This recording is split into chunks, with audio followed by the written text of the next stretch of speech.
ఇప్పట్లో బహుశా.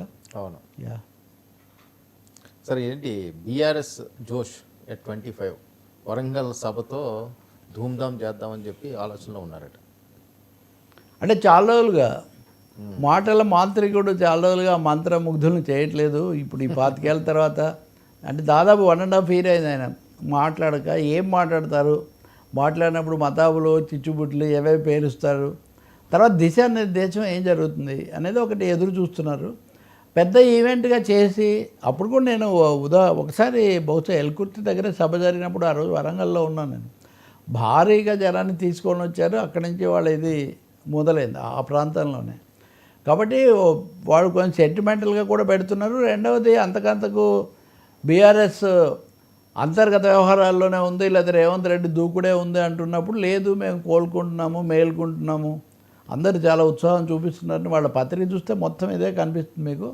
కేటీఆర్ కూడా చాలా తీవ్ర స్థాయిలోనే ఉధృతంగానే ఇటు మీడియాకు వరుస ఇంటర్వ్యూలు ఇస్తున్నారు, గ్రామ స్థాయిలో సభలకు వెళ్తున్నారు. కాబట్టి సర్వశక్తులు ఈ రజతోత్సవం మీద పెట్టారు. అందుకని ఒక బీఆర్ఎస్ 25 years అనేది ఒక మళ్ళీ సెకండ్ బిగినింగ్. ఇందాక మనం అనుకున్నట్టుగా మరో తెలంగాణ ఉద్యమం, మరో కేసీఆర్ ప్రభంజనం అన్న స్థాయిలో దీన్ని తీసుకొని రావాలి. తద్వారా తమకున్నవన్నీ కూడగట్టుకోవాలని. వాళ్ళ మాట ఒక్కటే, ఎన్నికల్లో మేము ఓడిపోయి ఉండొచ్చు కానీ మాకు 39 స్థానాలు వచ్చాయి, ఓటింగ్ కూడా బాగానే ఉంది. రెండోది ఇప్పటికి కూడా కేసీఆర్కు రీప్లేస్మెంట్ లేదు. కాంగ్రెస్ తరఫున ముఖ్యమంత్రిగా రేవంత్ రెడ్డి ఉండుండొచ్చు, చురుగ్గా దూకుడుగా ఉండొచ్చు, కానీ తెలంగాణ ప్రజల గుండెల్లో మటుకు కేసీఆర్ స్థానాన్ని ఎవరు ఇంతవరకు అది ఆయన వేకెన్సీ అట్లాగే ఉంది అని. కేసీఆర్ అయితే ఆ మధ్య ఏదో ఇంటర్వ్యూ ఇస్తూ KCR is history of Telangana, is past future, presence and future of Telangana ఈ లెవెల్లో మాట్లాడారు. శూన్యంలో నుంచి నేను సునామీని సృష్టించానని.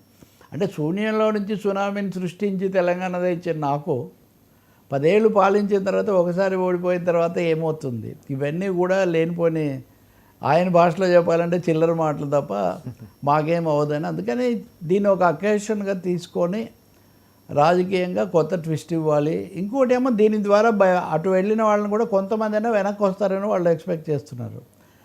సో పునర్వైభవం అంటారే, 25 years గట్టిగా ఉండడం ఏ పార్టీకైనా. వేరే అదే కొంతమంది నాయకులు చురుగ్గా ఉండలేదు, అంటే వీళ్ళే ఎక్కువ కనిపిస్తున్నారు ఒక 5-6 మంది తప్ప మిగిలిన వాళ్ళు అంతగా ఉండలేదని ఇట్లాంటివి కనిపిస్తున్నాయి కొన్ని.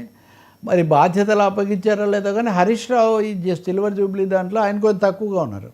అంతకుముందు రేవంత్ రెడ్డిని ఎదుర్కోవడం వీటన్నిటిలో హరీష్ రావు చాలా ఢీకొన్నట్టుగా ఉండేవాళ్ళు. మరి ఏదైనా వేరే పనిలో ఉన్నారో, ఒకవేళ ఏదైనా ఉంటే కూడా కేసీఆర్ మళ్ళీ తర్వాత దాన్ని ఏదో సర్దుబాటు చేసే పని చేస్తారనుకోండి. But it is a fact that KTR ఎక్కువగా కనిపిస్తున్నారు, హరీష్ రావు కొంచెం తక్కువగా కనిపిస్తున్నారు.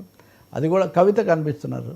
అది కూడా వాళ్ళ అంతర్గతమైన ఇదేమో తెలియదు, కానీ టర్నింగ్ పాయింట్ అవుతుంది మాకు ఈ సభ. మళ్ళీ మేము టీఆర్ఎస్ అంటే కాంగ్రెస్ వాళ్ళు అంటున్నారు టీఆర్ఎస్కా బీఆర్ఎస్ కానీ, అది వాళ్ళు చూసుకుంటారు కదా. పార్టీ పేరు మార్చుకున్నాక ఆ మాటకు వస్తే కాంగ్రెస్ పేరు ఇప్పటికి 10 సార్లు మారింది. ఇప్పుడు ఈ కాంగ్రెస్ పెట్టినప్పుడు కాంగ్రెస్ అయ్యి కదా, 1980లో ఇందిరాగాంధీ బయటకు వచ్చి కాంగ్రెస్ అయి పెట్టారు. తర్వాత ఆ కాంగ్రెస్ అట్లా పోయి ఇదే అసలు కాంగ్రెస్ అయింది. కాబట్టి బీఆర్ఎస్ పేరు మళ్ళీ మార్చుకుంటారా అలాంటివి ఏం జరగకపోవచ్చు, కానీ బట్ ఇదొక మేజర్ టర్నింగ్ పాయింట్ కావాలి, అవసరమని కూడా భావిస్తున్నారు వాళ్ళు. ఫ్రెష్ ఇంపుటర్స్, కొత్త ఊపు తెచ్చే ఒక ఘటన, ఒక బిగ్గెస్ట్ ఈవెంట్ కావాలి అని. సో ఆ దిశలో నడుస్తున్నట్టు కనిపిస్తుంది. అంటే ఏ మాట కాబట్టి చెప్పుకోవాలి సార్. రాజకీయ పరంగా పక్కన పెడితే కేసీఆర్ గారికి అయితే ఖచ్చితంగా ఇక్కడ ఒక పేజీ ఉంటుంది.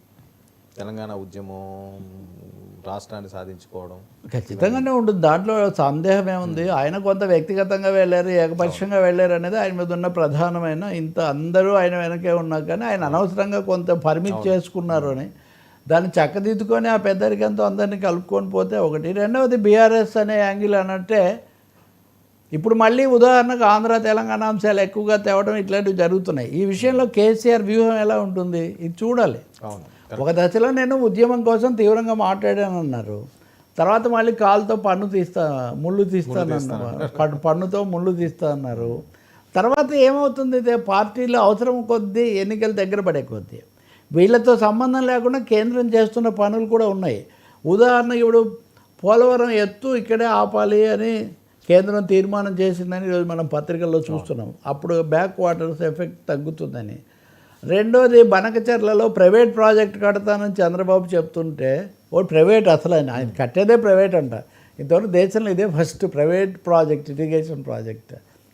దానికి కూడా అభ్యంతరాలు అది ఒక కథ నడుస్తుంది. మూడోది ఈరోజు మీరు హిందూ చూడండి, 8,000 కోట్ల రూపాయల విలువైనటువంటి ఉమ్మడి ప్రాజెక్టులు ఉన్నాయి. ఎక్స్టర్నల్లీ ఎయిడెడ్ ప్రాజెక్ట్స్ 2 రాష్ట్రాల్లో నడుస్తున్నాయి.